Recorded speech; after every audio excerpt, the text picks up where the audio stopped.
Good morning and welcome to this event on the Digital Services Act, unlocking the benefits of digital services in Europe. My name is Christian Borgren. I'm Vice President and Head of CCIA's European Office. And CCIA, if you don't know, we represent a diverse set of European and international tech and communications companies.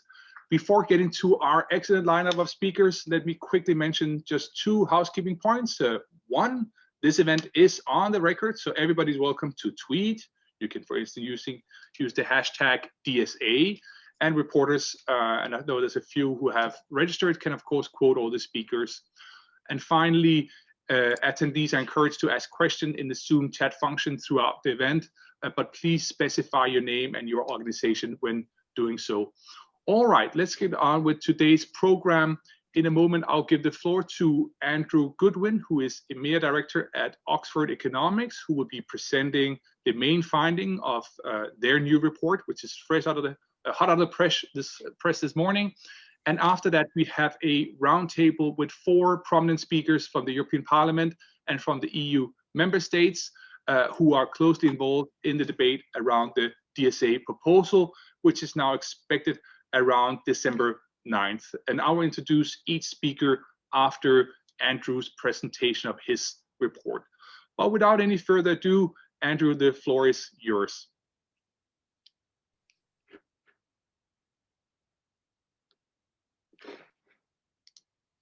Thanks, Christian. Hopefully everyone can see my my slides now. Good morning to you all. It's a pleasure to be here today. I'm going to give a quick tour of the main findings of our report over the next 10 minutes or so. Firstly, the report aims to look at the economic and social benefits that digital services deliver for Europe. And secondly, we're just going to give a quick overview of existing measures that digital service providers take to moderate content. So first up, I'm going to dive into the economic side. And to set the scene, we found that 3/4 of individuals in the EU use the internet every day, more like 95% if you look at 16 to 24-year-olds. And the chart on the left there just shows the sort of most popular ways that people use the internet.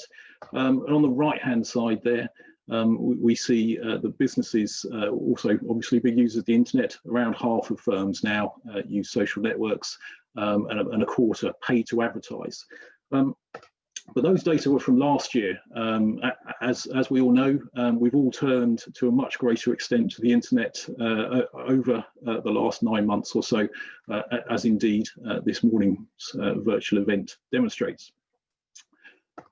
So all of those activities that we do every day rely on online platforms, so things like app stores, collaborative economy platforms, e-commerce marketplaces, search engines, social media, social networks, and so on. And the first way these have an economic impact is through their own activity. They support income and jobs for Europeans. And there are more than 10,000 EU platforms. The majority of them are SMEs. And they can grow very rapidly since once a business model has been set up, it can be rolled out to other markets relatively quickly and cheaply. So there's this idea of scale without mass. And you can see that by looking at the revenues of major European platforms. So most of these have been in operation for no more than a couple of decades, but already earn revenues in hundreds, or sometimes even billions, sorry, hundreds of millions or even billions of euros. But it's not just about the platforms themselves. They actually enable much larger numbers of individuals and businesses to sell goods and services or publish content. And in turn, those who undertake those activities support activity in supply chains through workers' spending. So to give a couple of examples, the Android app ecosystem is estimated to support about 11.7 billion euros of revenue for European developers. And Facebook estimated that their apps and technologies help businesses produce about 208 billion euros of gross value added. So one of the main things we found was this idea that digital services enable businesses to grow without having to make large upfront investments. You don't need to buy technology infrastructure, spend lots of money on marketing, or set up new payment systems. Effectively, small businesses can now access services immediately, which have previously only been available to larger firms. And to give you some examples of that, Amazon provides fulfillment services which smaller sellers can use to distribute goods. Facebook lets small businesses set up an online store, no upfront cost, and YouTube allows anyone to publish content without having to work through traditional media industry processes. For example, if you want to publish a TV show, you no longer need to pitch it to a media company. You can simply post it online yourself. And so that same infrastructure also facilitates international trade. And digital services help businesses overcome other distance-related factors. For example, they provide online translation. They help vendors build trust through online reviews, which can be particularly important if you're dealing with people in other countries. So we see that the vast majority of small businesses on eBay sell into other markets, and Facebook identified how their platform enables Danish businesses to connect with customers overseas. And that's really important, because if you're an SME looking to grow, it means you're no longer limited by the size of the Danish domestic market. So digital services also bring a host of other benefits to consumers and to their users. So first of all, many of us use free services on a daily basis. So I'm thinking here things like search engines, online maps, video streaming sites, and so on. Users save money from not having to buy the traditional alternatives. So for example, you no longer need to go and buy a map. You can just look it up on your phone. You might also save time, because it's quicker to go and Google something than it is to go and look up a reference book or go to the library.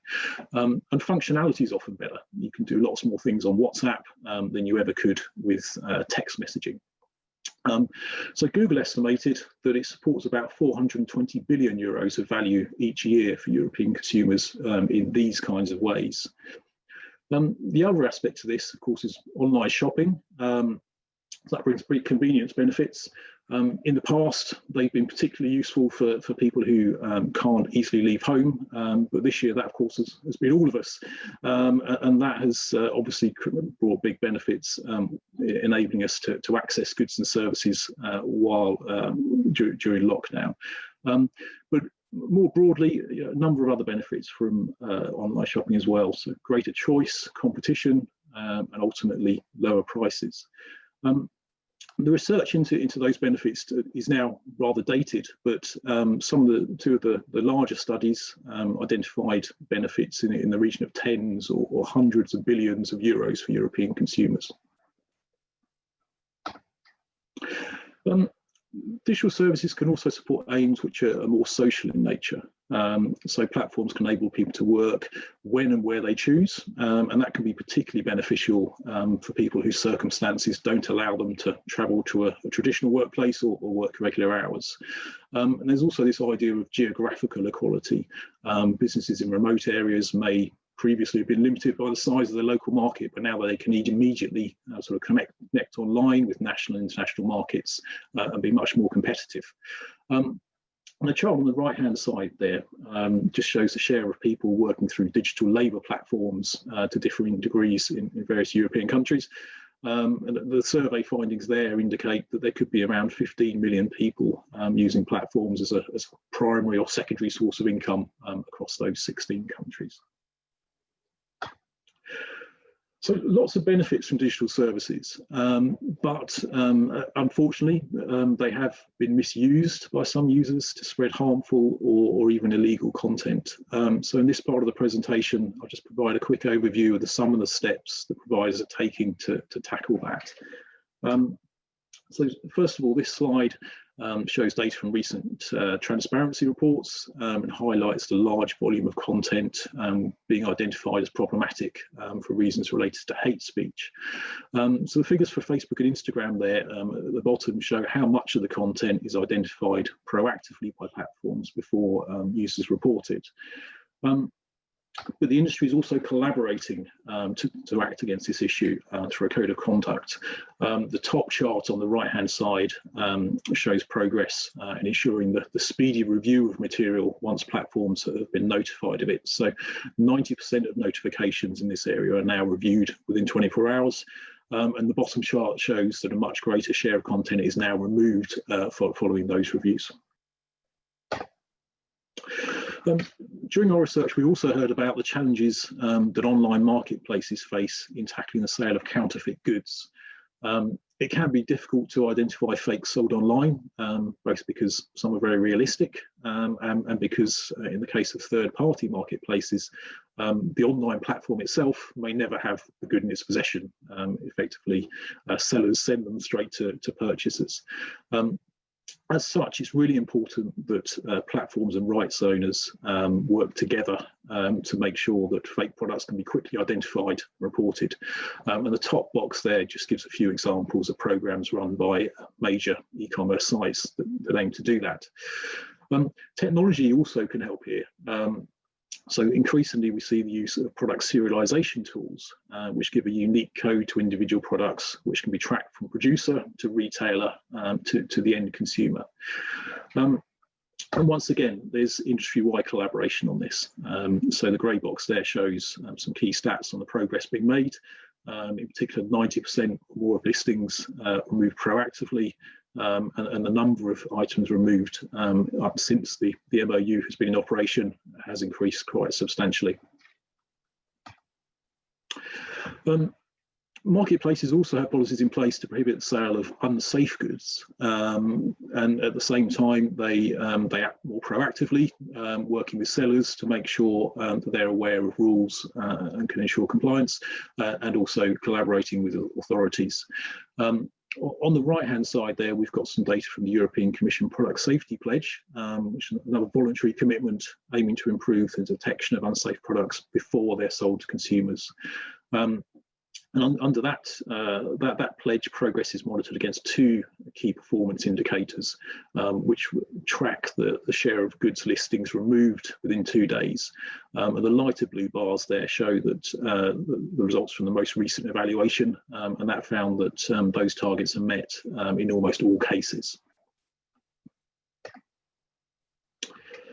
Turning briefly to content which is harmful, though not necessarily illegal, there's been a lot of discussion recently about disinformation. Online platforms have worked with the advertising industry to put in place a code of practice on this. That involves a number of steps listed there to really just increase transparency and tackle harmful activity. And the blue box gives some examples of actions in this space, such as disabling large numbers of fake Facebook accounts, identifying who's funding political ads, and removing millions of videos from YouTube. So the previous slides have kind of shown what's happening, but there's also a question of how illegal or harmful content is identified. And there have been calls from some quarters for greater use of automated tools to moderate content. Our research found that such tools can play a very important role, given just the sheer volume of content posted online each day. They tend to be most effective when there are clearly defined parameters to work within, such as identifying material which has previously been removed. But in many cases, determining whether content is harmful or illegal requires an understanding of context. And while AI has advanced rapidly over the last few years, automated systems are not yet able to process content which requires contextual understanding. And that could be particularly important within the EU, where definitions of certain types of legal content can vary between member states. So overall, we found that automated tools can help human moderators become more effective, but they are not in themselves a solution. So finally, just to sum up, we've identified 3 points for the European Commission to consider as it devises the DSA. Firstly, as we've just seen, there are large efforts already underway to tackle illegal content. It would seem logical to build on these rather than try to reinvent the wheel. Secondly, we saw that a key economic benefit of platforms is how they help businesses to grow across borders. That suggests the need to harmonise any new rules so that businesses can continue to take full advantage of online tools, helping them to access the single market. And finally, some of the best examples of tackling illegal or harmful content have arisen where there's collaboration. Digital services providers, governments, civil society, users and rights holders all have a role to play. So very briefly to summarise, platforms are an important economic sector in their own right. They sustain much more activity amongst the businesses and individuals that use them. Digital services reduce barriers to growth and trade, and that can be particularly beneficial to SMEs, and they deliver important consumer and social benefits. Providers do recognise the challenge posed by illegal and harmful content, and they remove millions of items each year, often before it's reported. And as we've just seen at the end there, three key considerations for the DSA: to build on existing efforts, ensure any new rules are harmonised, and secure collaboration.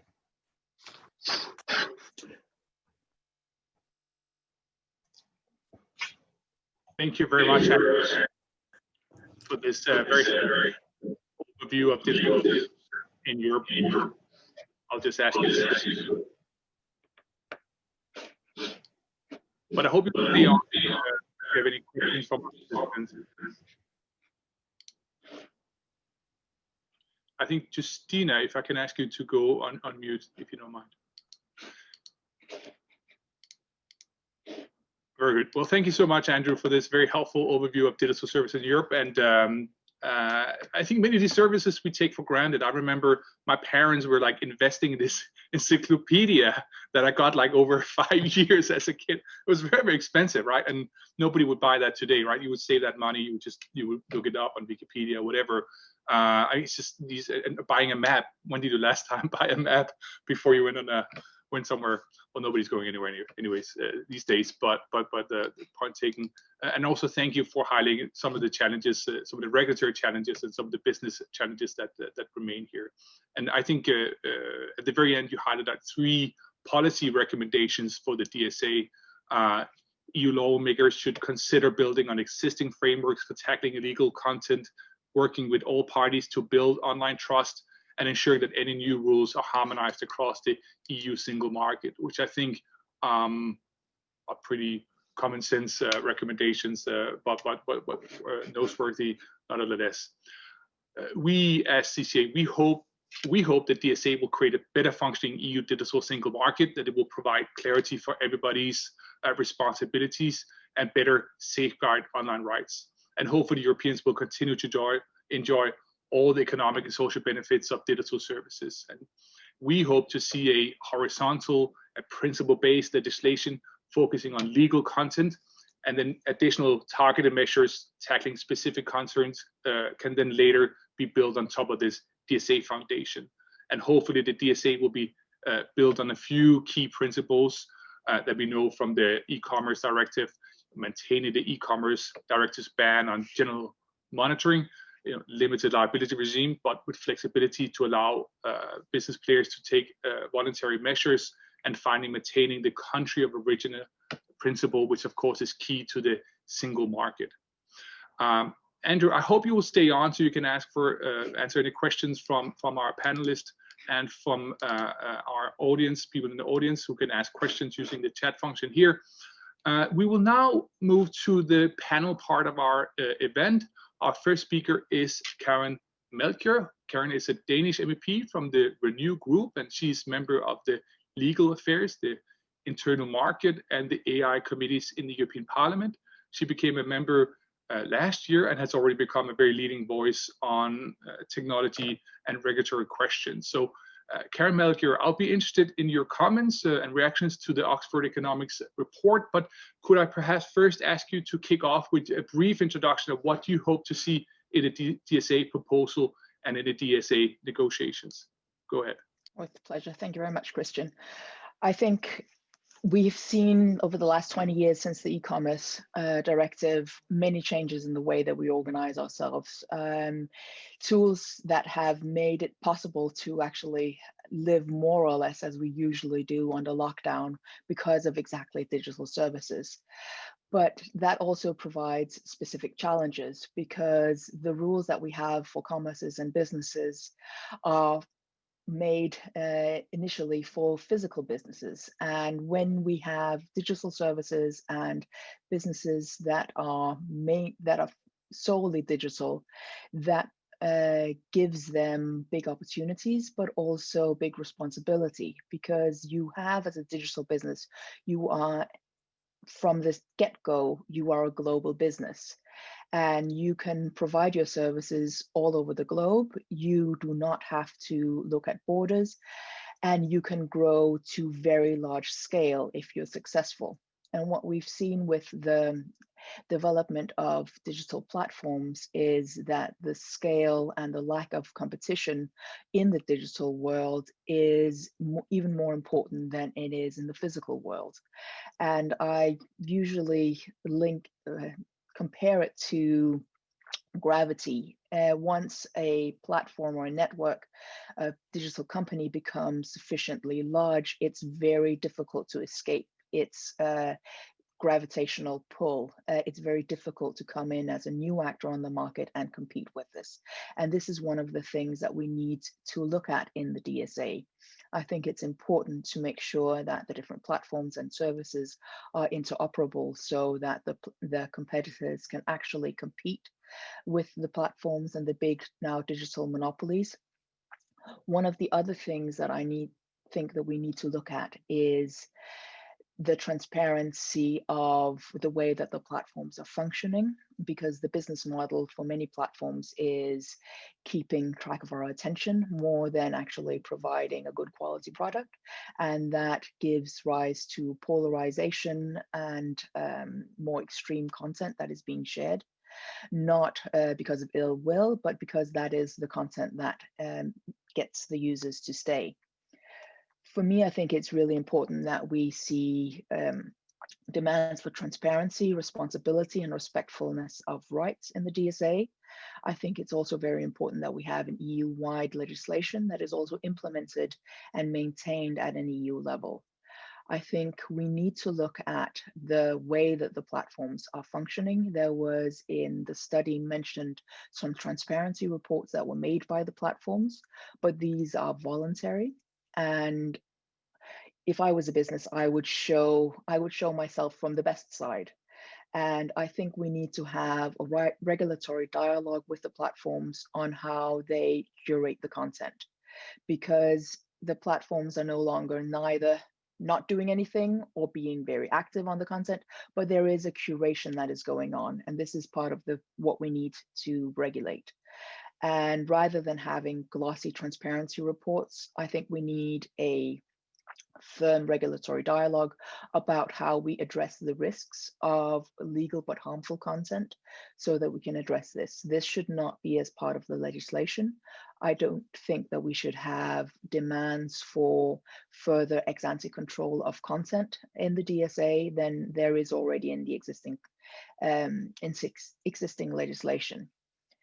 I think what I hope to see after the DSA as well is that we have better protection of creativity. In the report, there is mentioned rights holders, but I see on many content sharing platforms, there is not really a protection of non-copyrighted material. If you are a user, and creating something that is then shared, it is very difficult for other users to share it in a way that refers back to the original user. When we look at problems such as sale of illegal products, I think we also should build on existing registration and databases in order to ensure that the products that are being sold are not illegal. I think it's important concerning content that we're able to be anonymous online, but that if you are selling somebody or providing a physical good, I think it is reasonable to require some form of identification. In Denmark, there is a requirement for the DK Hostmaster with the DK domain, that they update and validate the WHOIS database. And this has actually provided a good mean to stopping the sale of illegal goods. So sometimes we need to look beyond automated content control and filters in order to find the solutions.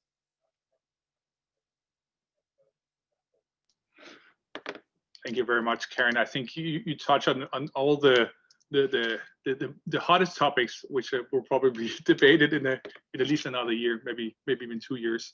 You know, transparency, respect for online rights. How do we ensure EU-wide legislation to actually achieve an EU single market? Everybody's talk about a single market, but when the member states are then told that, oh, it means that you may have a less influence to make national legislation, they're like, oh, well.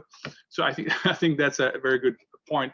The point about transparency, better understanding of how platforms actually work, how content is curated, very, very good point.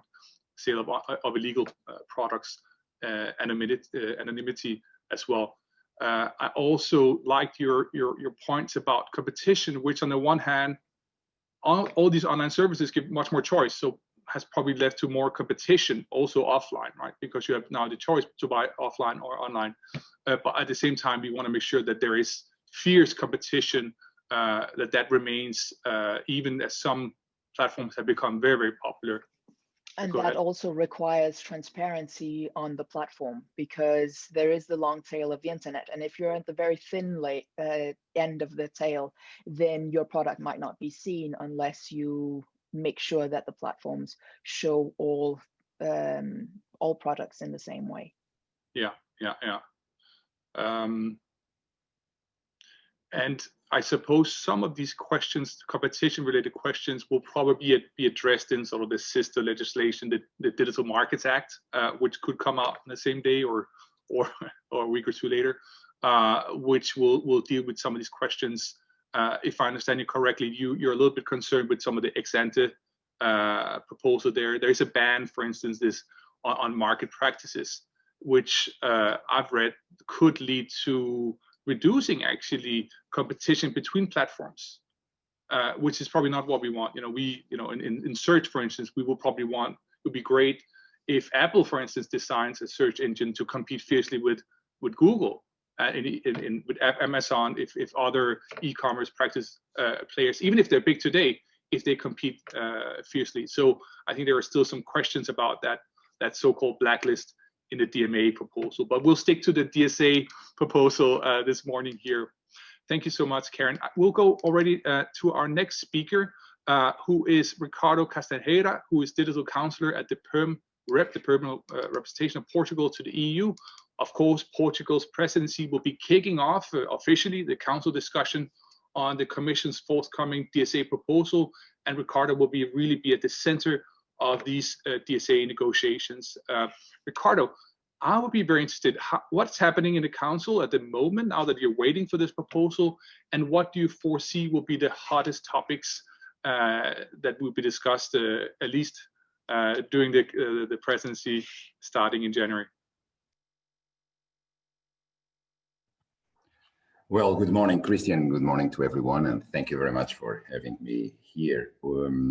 Well, what's happening in the Council? I think that we are all really with a great expectation to see what will come up from the Commission.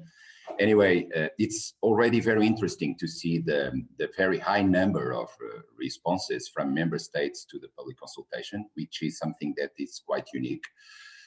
Not just also from the member states, but also from several non-EU countries like Japan, Australia, the United States, which shows the global relevance of the subject and also the EU's decisive role. Of course, it's also very clear to everyone, I would say, that that kind of review is absolutely needed. But from our perspective, the overarching goal of the DSA must be to ensure that digital markets and ecosystems remain open, competitive, fair to all players, and especially where SMEs find countless opportunities for growth. This is very important. While we recognize platforms play an important role as, for for example, startups hubs, we also understand that certain unfair practices in the market must be also addressed, because fair competition is a driver for innovation and investment, as you know, Christian. Let me just make some very brief remarks, especially to the study that and the report that that has been shown, because there are very interesting points, of course. But for example, one of the three conclusions was that any new rules should seek to build on these existing frameworks rather than start from the scratch.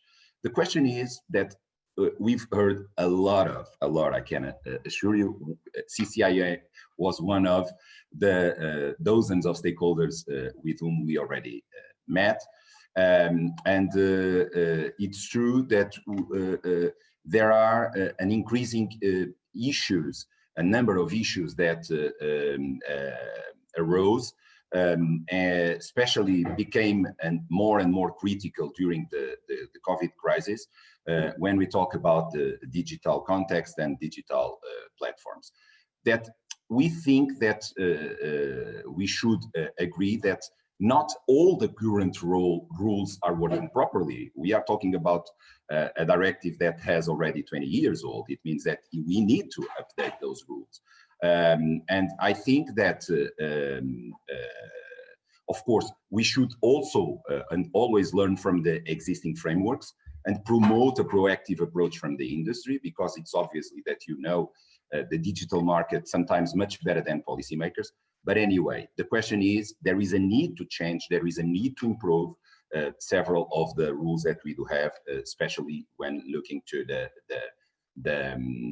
e-commerce directive. Then a second comment is regarding the differences in rules across member states that of course create some complexity for online platforms and also for those who use them. And this is a crucial point, Christian.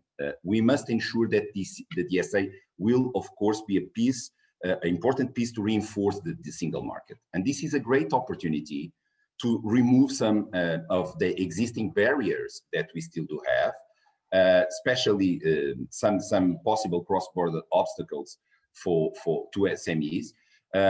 But we also all agree that the country of origin principle should be maintained. But we must guarantee a better cooperation, for example, among national authorities, and it will drive us to the discussion on the enforcement which we will probably visit. And well, Christian, my first reaction. Thank you so much, Ricardo.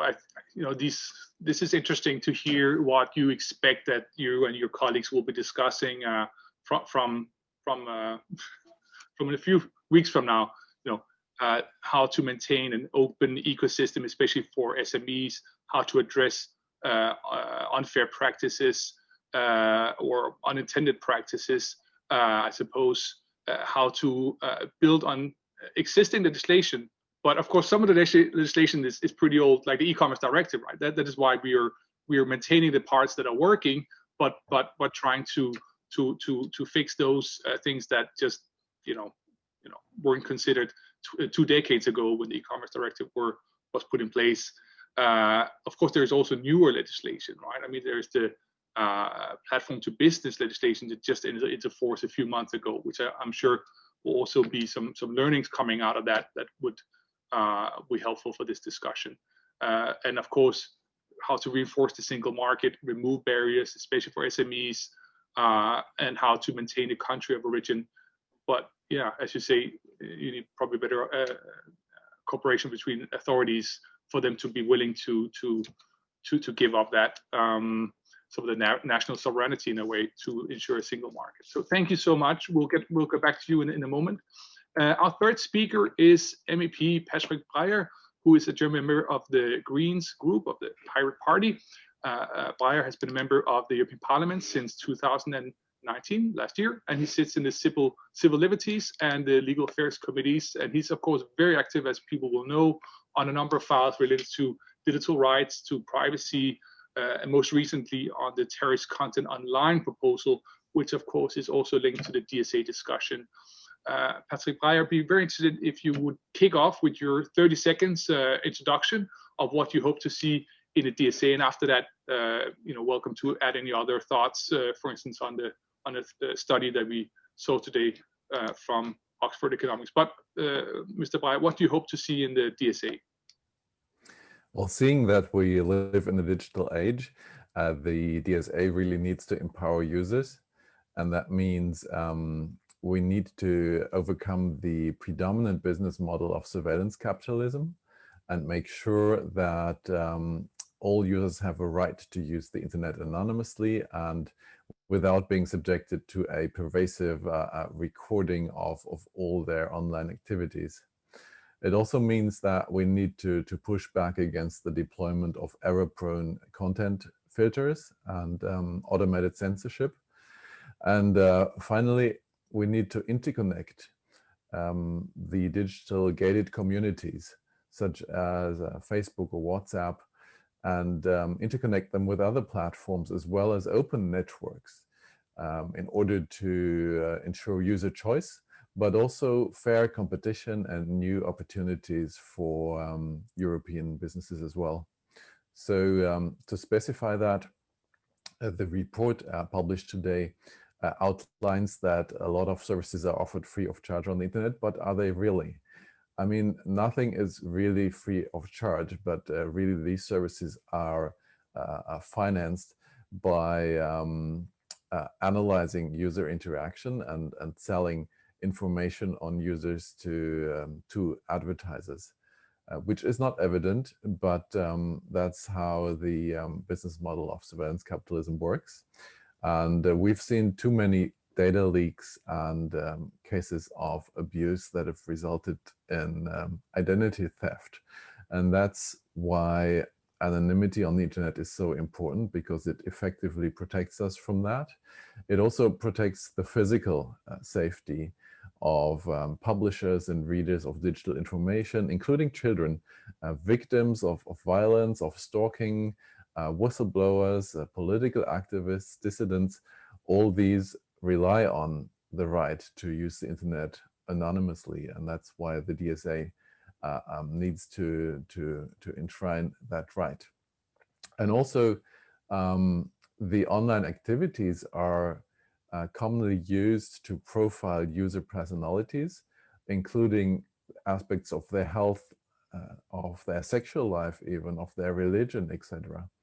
And this information is being sold and sometimes has been used in electoral campaigns even to influence and manipulate users politically, as well as elections in a whole, which is highly problematic, and we need to address this and make sure that users have a right not to be subjected to pervasive surveillance, because it really comes at a very high social and political cost that is not easy to measure economically, but the effects of it are just as still very dangerous.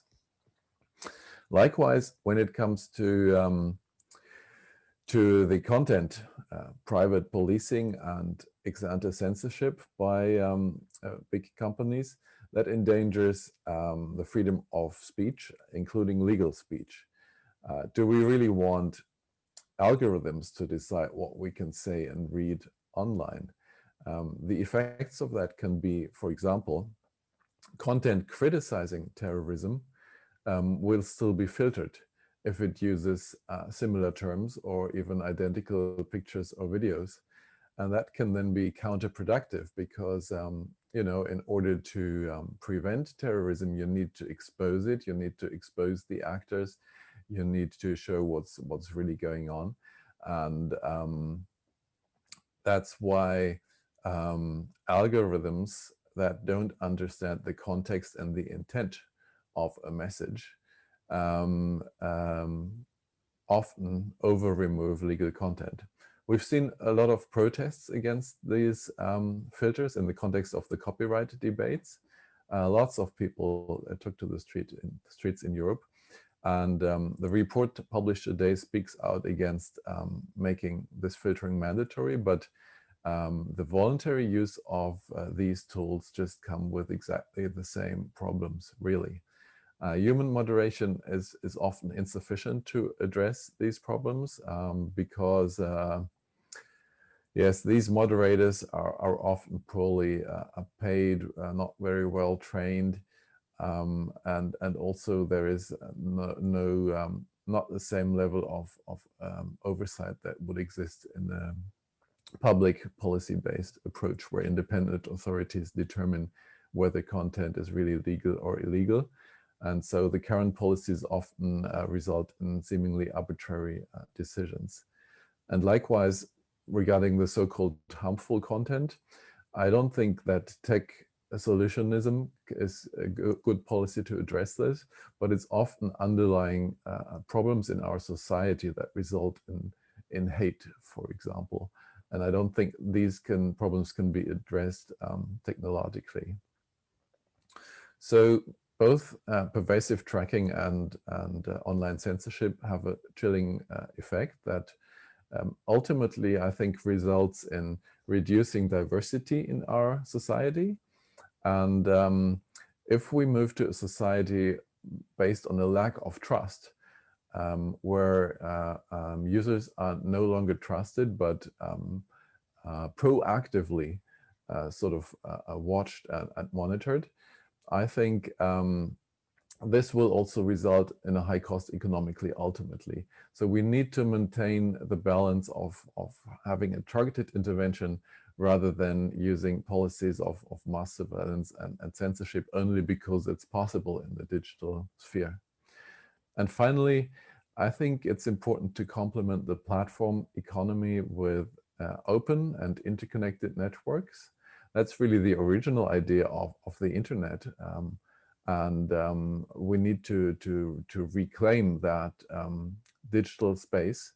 And one of the tools to do that is the proposal to interconnect closed platforms, make them interoperable.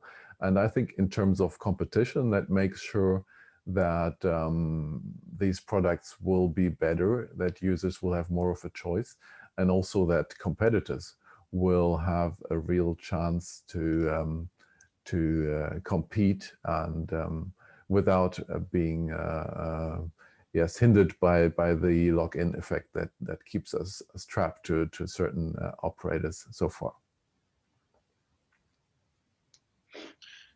Thank you very much. A number of good points here. How do we empower users? How do we give them more user choice, privacy, anonymity, for instance, for whistleblowers, interoperability, competition, disinformation, election integrity, but also thanks for raising that, some of the limits to the use of automated filters. Sometimes it's sort of seen as something magical that will just solve all the internet's problems, right? But there are certainly limits to the use of filters, and companies are the first ones to say that they can be helpful, but they can also be wrong, and often they are wrong in because they don't know the context, right? As you've seen in the terrorist content online discussion. I have one question to you, just one quick follow-up question. There's so much pressure from policymakers and everybody else on platforms to do more, for instance, through taking voluntary measures, and filtering might be part of that. But what should platforms do when they're asked to do more? Well, I think that that we really need to think about the issue of internet governance and the division of tasks between the economy and the governments. And I think there is a good reason that the police is a public institution, because that makes sure that well-trained police officers are tasked with evaluating our behavior, investigating, prosecuting, etc. And that makes sure that the courts can ultimately decide, so impartial instances. And I don't think businesses are well placed to take that role of arbiter, of police, of judge. And I don't think they want to, actually. And that's why I think beyond what is really manifestly and clearly illegal, I think we need to find high quality and publicly funded and controlled mechanisms to moderate content and enforce the law online. Yeah, thank you for making that point. There's certainly companies do not want to be inappropriate for companies to decide on content moderation essential questions, because these are fundamental questions for democracy that probably should be made by decision makers, by democratically voted decision makers. Thank you very much. I'll encourage everybody, all our participants, to ask questions using the chat function here. We have one speaker left, and then we'll go to Q&A with all our participants and with Andrew from Oxford Economics. So finally, our next and final panelist is Justina Romanovska, who is head of section digital attaché at the permanent representation of Poland to the EU. Justina, what do you hope to see in the DSA proposal? Thank you, Christian. Good morning to everyone. Thank you for the invitation. It's true that there is many talks now about DSA, but every kind of event to discuss openly the issue before we have the proposal on the table is really our duty, I would say.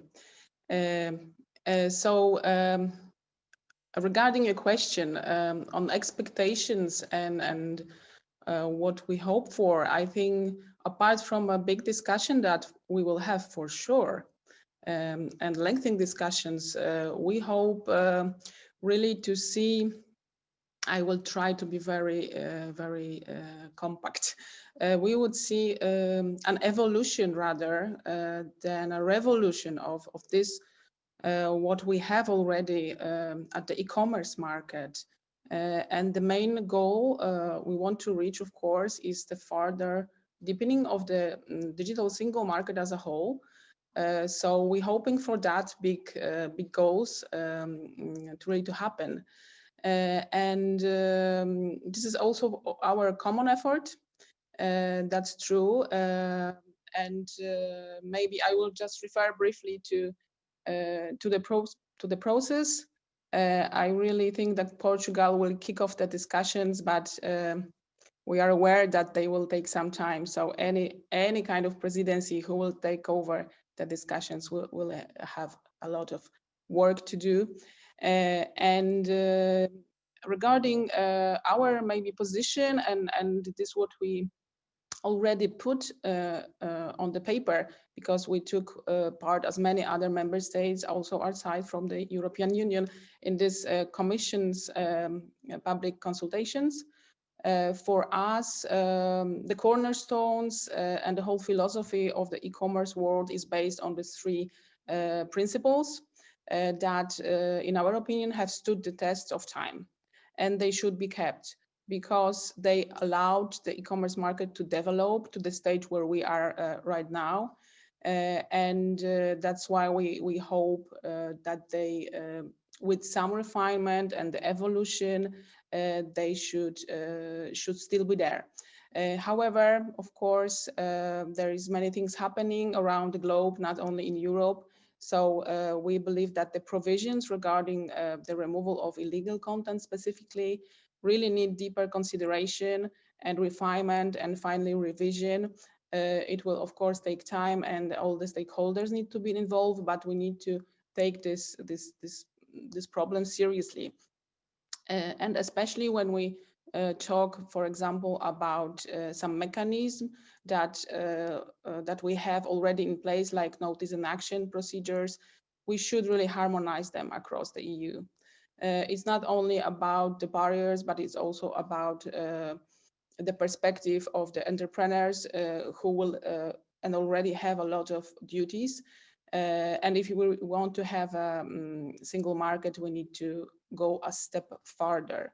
We need to go a bit farther. So to get there, for example, with the notice and action procedure, we really need clear and user-friendly procedures with some reasonable time limits, safeguards, of course, and obligation for service providers to verify the content which is reported, and the right to appeal from that decision.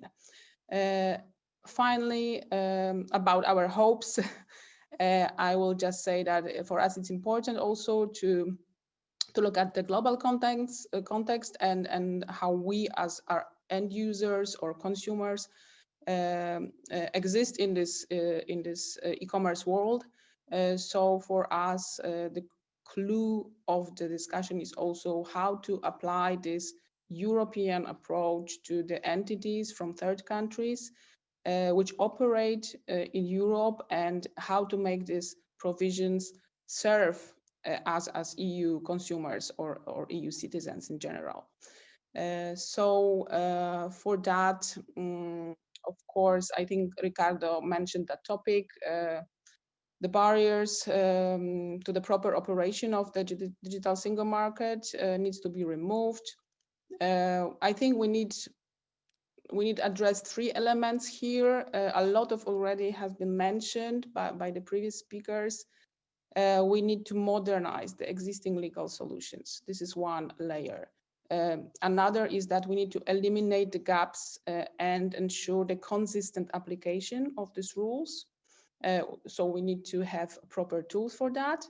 And we need to look at the global context and at other markets. Finally, I would like to maybe refer a little bit to the report, because personally I find it as a good really piece of work and very broadly treated topic platforms there. With a lot of information, by the way, which is also very valuable, because they are current from the last months and yeah, years. So it might help also in our discussions. But I think in the report there was a figure coming from the European Commission studies that we have in Europe 10,000 of EU digital platforms. And the vast majority of them is small and medium entrepreneurs. My big line here is that we should keep that in mind whenever we discuss this topic. And we should try to look at it also from the small and medium entrepreneurs perspective, and how we create the new reality for them. Because for the last 20 years, they were able to develop in Europe, maybe not the way exactly we wanted, but it's a fact that there is 10,000 of digital EU platforms. So I think it's a important figure and important element. Finally, I think there is also a nice conclusion and the bottom line on the collaboration of the platforms with other stakeholders, with, of course, the member states as well, and a lot of good examples of that cooperation. It should not be stopped.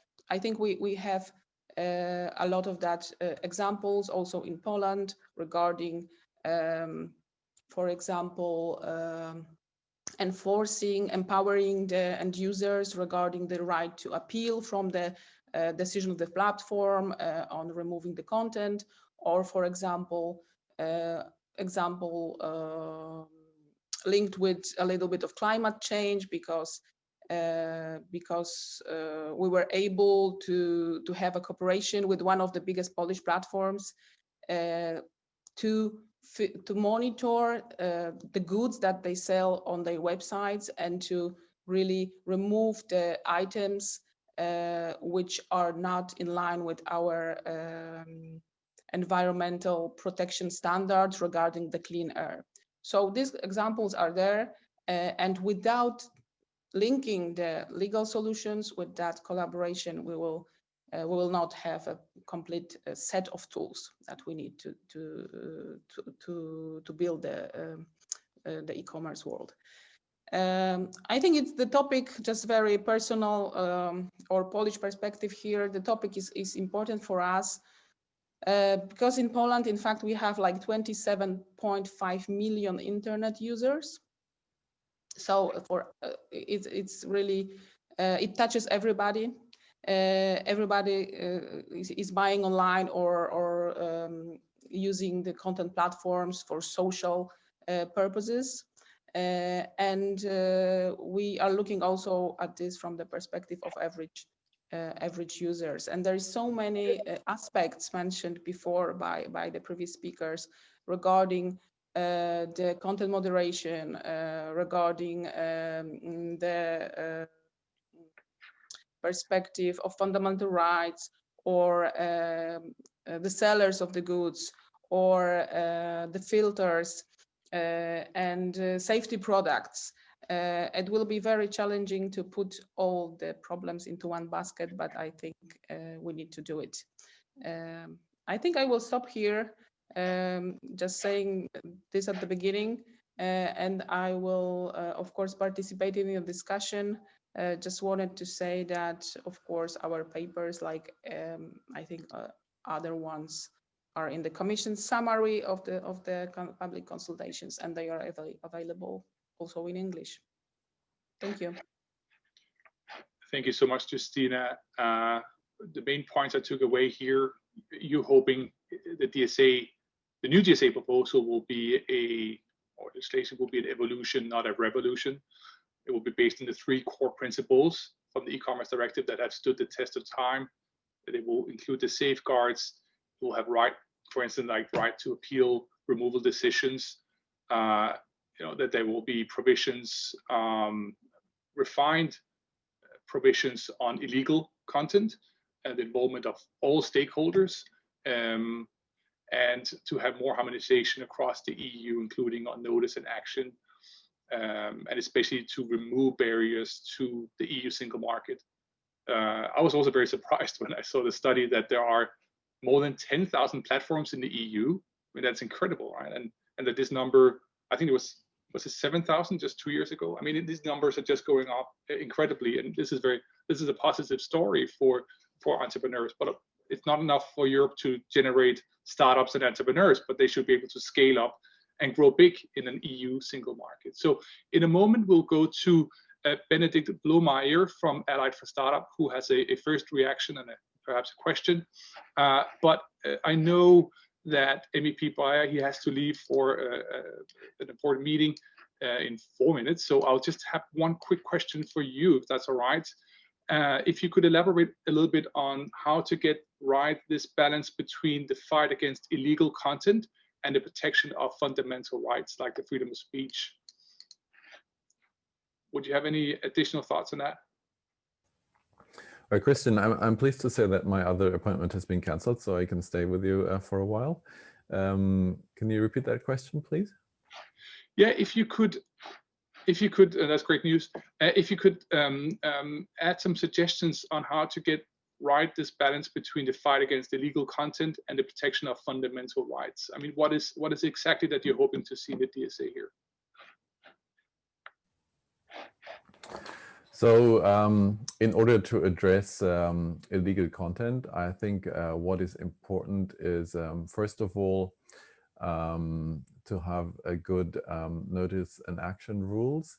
And I was involved in the Legal Affairs Committee's report on the Digital Services Act, which actually contains draft legislation. We have tried there to find a good balance, including human review of reports and user rights in the process. For example, the right of the content provider to be heard, to make sure that yes, there are no wrongful takedowns, and but also on the other hand, to make sure that yes, manifestly illegal content will be removed expeditiously. The other thing I think that's important, and that also relates to content that is legal but not desirable, is that users should be given more control over what is in their timelines. Often algorithms are trained to keep users online for as long as possible, and so they have an incentive to focus on controversial and sometimes problematic content. And we propose in this report that users should have the right, firstly, to have these proposal algorithms disabled and rather see content in the time it was posted. Just disable sorting. And also should have the possibility to use external algorithms and services to sort their timelines. And I think this can go a long way to addressing the spread of this problematic content, because the problem with that is not really that it's being published. The problem is really the spread, including to users that don't really want to see it. And so giving users more control over what they get to see would also go a long way here. Thank you for raising that good point about giving users more control. Thank you. I see, sorry, we were going to go to Benedict from Alpha Startup, but I neglected to see a virtual raised hand from MEP Karen Melchior. Karen, do you want to go first, and then we'll go to Benedict afterwards? Brilliant. I don't want to take too much of the time. On the point on, there was a question, why don't we give the floor to Benedict and then we'll do the Q&A afterwards? We can do that. All right, Benedict, go ahead. Can you comment on this point that Justina made before? I mean, everybody's talking about SMEs, but I mean, SMEs has hardly any voice. Let's be realistic here. Most companies in Europe are SMEs or are startups, but I mean, they're so busy trying to survive tomorrow, especially during the pandemic. So, what is the voice of the SMEs in this debate here? Thanks so much, Christian. First of all, for those who don't know us, Allied for Startups is an association of startup associations like Startup Portugal or Startup Poland. So you're absolutely right. We're representing basically the smaller platforms of the 10,000 that your report brings forward. And I just wanted to kick off by saying that we also did a study recently where we looked at the business user side of the interactions with platforms. And a lot of the findings we had were confirmed here today for me, especially regarding the interdependence. And that's something we hear a lot from our members of startups and platforms and the wider ecosystem. And I think the DSA has an enormous opportunity to clarify maybe where we have a lacking clarity or a law that is maybe just not quite updated or just 20 years old for that matter. So that's kind of a first nugget from our members. There was kind of two burning questions that I had for the panelists. One is also was burning so much that my colleague also put it in the chat actually regarding the first recommendation, policy recommendation, and that's how are we when we're talking about not like reinventing the wheel. How are we thinking about giving platforms the incentives to tackle proactively illegal content? Because for us, the incentive structure is key to this whole thing. If platforms want to do the right thing, they don't want to have illegal content on them. We were talking to platforms like Trustpilot and SoundCloud, and of course, they think about this every day. So let's make sure we give them proactive, the tools to be able to deal with some of these issues proactively. The second question was, I think, specifically to Andrew, but I guess policymakers in the room who want to take a crack at this as well. It's looking at the harmonization, which is something that our members tell us a lot to focus on. Let's make sure we have a common set of rules. But we also think about this in the startup journey to have a common set of rules for a small platform that's just getting going to all the way to becoming the next SoundCloud. So when we hear about potentially thresholds being introduced in the DSA, to us, that sounds a lot like kind of a ceiling on the way to becoming a scale-up. So the question would be, do you have any insights on if there's negative impacts if we put barriers in the way of startups becoming scale-ups? And to the policymakers, what messages are we sending these would-be scale-ups in Europe if we design legislation with kind of glass ceiling and thresholds along the way? Thanks so much. Thank you very much, Benedict. And actually, some of these points might be some that Karen Melchior might want to address here. The first point, how to change the incentive structure for platforms to do the right thing, for instance, when they want to remove illegal content. And the second point, on these thresholds, which is often said, you know, if we have different requirements for different sized of companies, it might be easier for the smaller one. But as your point is that, you know, startups, they want to be big, and they probably don't want to have different set of rules every year as they grow big in an EU single market. So how do we avoid having some counterproductive measures there, if I understood your question correctly? It seems so. Karen Melchior, do you want to? Thank you. Yeah, I think for me, it's essential that we have a set of rules that are applied horizontally to all platforms, but that are easy enough to use so that also startups can apply them without it being restrictive for their growth. Because it would be problematic if you try and restrict your growth in order to not be hit by stricter rules. I think it's important that we make sure that the stricter ex-ante controls of what the platforms are doing only apply to the gatekeepers, the systematic platforms that we need a very clear definition of from the Commission in the DMA. There were also some questions in the chat that were regarding also how do we give users better control of what they're seeing, and I think this is also a question of the user experience, because the question was, well, if the users want something where there are used filters and there is tracking, why shouldn't they be allowed to choose that? And I think the problem is that at the moment, there is no transparency and there is no clarity about the choices that could be given to users. And I think it's important, as Patrick Breyer also mentioned, that we allow outsiders to come in and give the choices for the users. Because if you only have choices given to you by the platform, I think there would be a tendency for the platform that the most user friendly of the choices would be the one that suits their business model the best. The Justina Romanovska from the Polish representation mentioned the right to appeal, and that is one of the key elements in the Jury Committee's report on making sure that there is a right to appeal, because as it is at the moment, the platforms are both judge and jury. And especially if you're a small business, that makes it very difficult to be able to complain about content being taken down or your products being removed. There was also a question on open technology posed by Sebastian Lasse, which I think is really important that we look into in, for example, also the data strategy, that we encourage both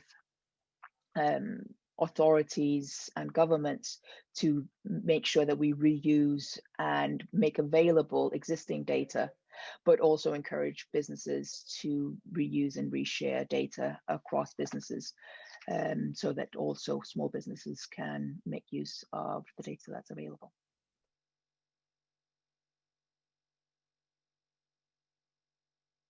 You're still on mute, Christian. Thank you very much. So if I understand you correctly, you're not per se against competition between platforms. If some platforms or services want to go beyond the EU strict privacy rules, I mean, that would probably be a good thing. You know, there's some search engines that at least are saying that they're much more pro-privacy. So consumers should have that choice. But of course, all platforms need to make sure that there is enough and probably more transparency and more user control. I hope I understood your point correctly there.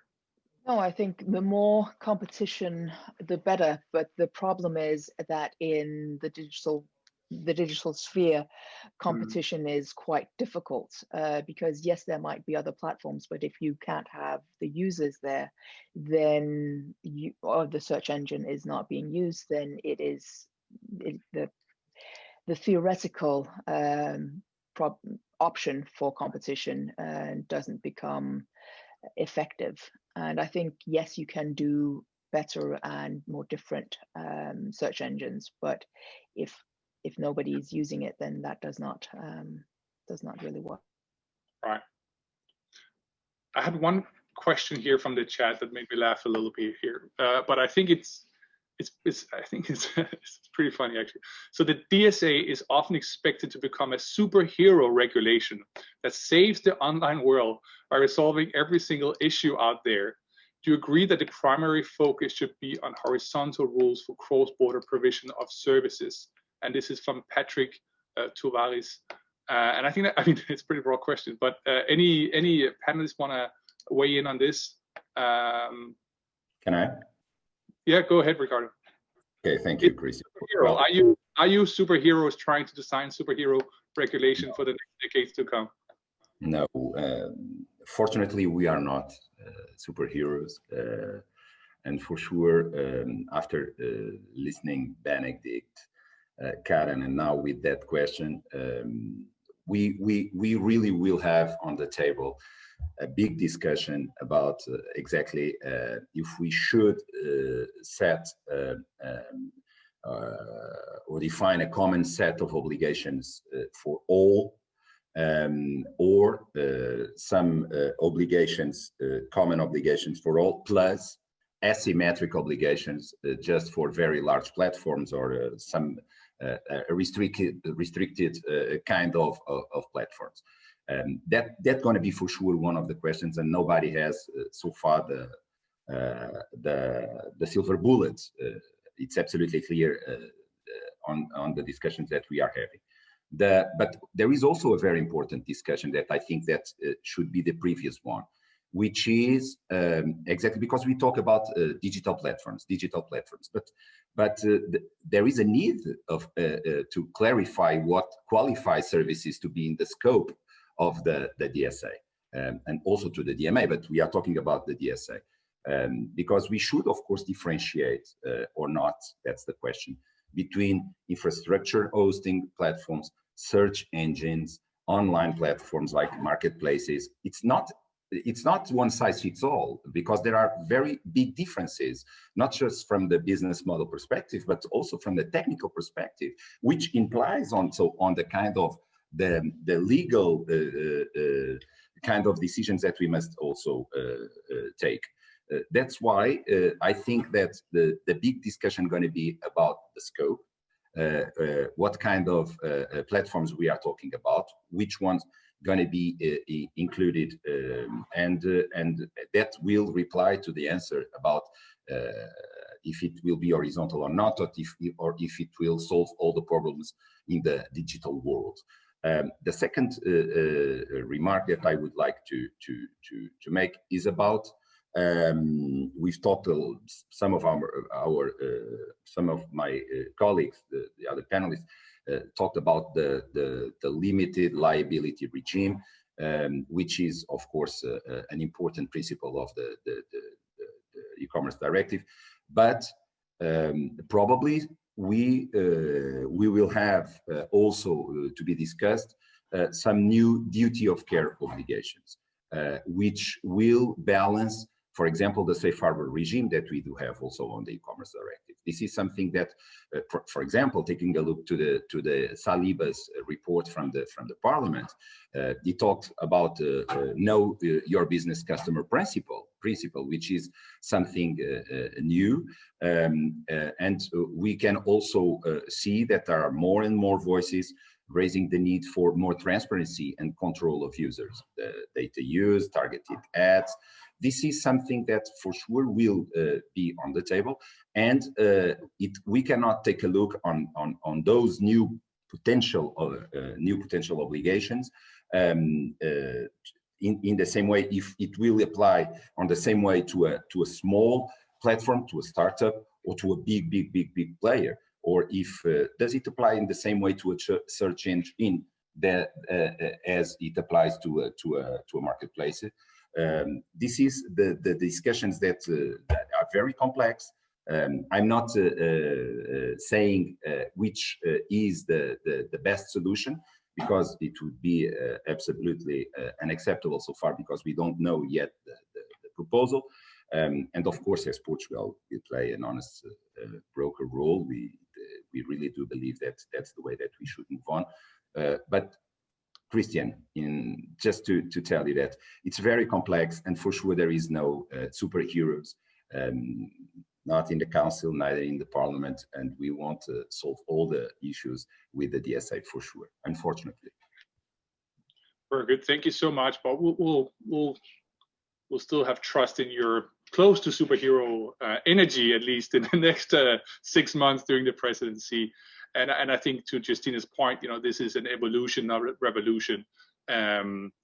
Good point about, not looking for one size fits all, given that there are, as we learned today from the report, that there are more than 10,000 different type of platforms in the EU market in digital services. And of course, on the scope question, I suppose if there's only obligations on the biggest platforms, which might be sort of maybe logical at first sight, the bad behavior would just move just down a little bit and to some of the smaller platforms, and the bad behavior would still be around. So maybe you want to focus on the bad behavior and not just on whatever companies are big today. I mean, if all the bad behavior streams down to the SMEs and startups, that's probably not something that Benedict and the Ally for Startups would be in favor of, that they have to deal with all the bad problems there. But we'll have to see. We are 1 minute. We have 1 minute left. So if there's any final point from one of the panelists, please make it now in less than 1 minute, and else we'll finish up here. Yes, I might. No. Go ahead. I don't know, Justina, you speak. I just wanted to finish it, on the positive note and with a little bit of smile on the superheroes thing. I think that we have more than one superhero here. It's not only DSA, but also DMA and also DGA. So it's a bunch of tools, call them superheroes, that EU apparently will need to develop further in the digital sphere. Thank you so much. Patrick, you want to go next? Yes, I will save time for Patrick. That's nice. Well, just to answer one question that hasn't been answered yet in the chat, somebody working on the activity pub protocol asks how to get in touch with the EU and how their work might be funded. So there is already certain rules on interoperability for messaging services, but it's up to national regulators to decide on whether they will be used. So you should talk to national regulators on that. And regarding the funding, I think it's very important that the EU funds this protocol work on open protocols, especially because they will be needed in the context of the interconnectivity. And so do reach out to the Commission, and both Karen and I shall be happy to help you, and we can also table a written question if that is useful. One final comment from me is we must also look at the regulations as a way of ensuring rights, and rights should be ensured for businesses and citizens of Europe, no matter which platform that they are acting on. Very good. My last one, 10 seconds. Just to tell you, there's an incoming presidency. We are really, really optimistic about the discussion that we will have in front of us.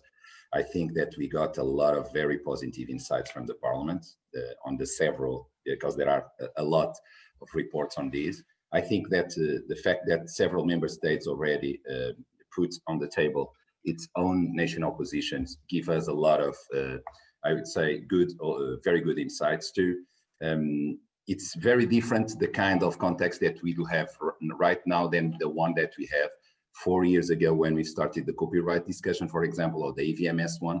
I think that's, let's be optimistic, and I think that we will get very positive results to all of us, especially to Europe. Thank you very much, Ricardo. Any final points from anyone? Then speak now, please. If not, clearly there is a superhero amount of work ahead for all of you, and thank you for spending some time this morning here. We are confident that you will spend all your superhero powers to get the balance right, you know, for users, for SMEs, and for everybody. Thank you so much to our fabulous speakers and to all our attendees, and a special thank to my colleague Victoria de Pousson, who has done all the organization work for today's event. So thank you, everyone. Have a great rest of the day and soon weekend. Thank you. Bye-bye. Bye. Thank you.